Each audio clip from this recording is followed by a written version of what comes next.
Kom og udfordre os. Jeg hedder Carsten Bækgaard, og vi vil rigtig gerne have en udfordring. Grunden til, at vi siger ordet udfordring, det er, fordi vi vil rigtig gerne lave noget, der er svært, og måske ikke lige den der mainstream-vare.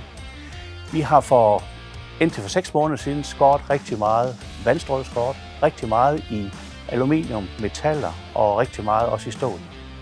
De sidste halvårs tid, der har vi skåret rigtig meget i sten, mursten, fliser, alt muligt specielt. Så hvis du har noget, det kan være til et haveanlæg, har du noget til en bygning, noget der er specielt, renoveringsopgaver, så skærer vi gerne i det. Vi skærer i nye produkter. Vi skærer også i produkter, der er brugt, så vi får den her indgangsvinkel til bæredygtighed og genanvendelighed. Vi har stor erfaring med det her med at løse opgaver, som er svære. Vi har også en del medarbejdere, der synes, det er super dejligt at arbejde med noget, der er svært.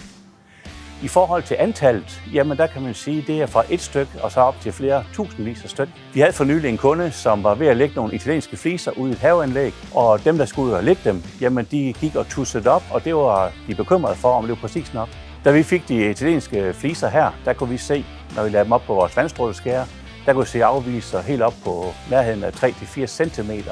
Og det er klart, det vil aldrig nogensinde lykkes at få det her lagt pænt. Og det vil være skam for sådan et stort haveanlæg, hvor kunden har brugt mange penge, både på tid, men også ressourcer i at lægge det her. Mange ønsker ikke at arbejde i mursten, eller sten eller fliser. Det gør vi. Vi har nogle andre teknikker, der gør os utroligt fleksible. Så man kan sige til sidst, at vi kan skære næsten hvilket som helst materiale og i hvilket som helst position. Vandskæringer og vandstråleskæringer er jo inden for 1/10 millimeter, så det er meget, meget præcist.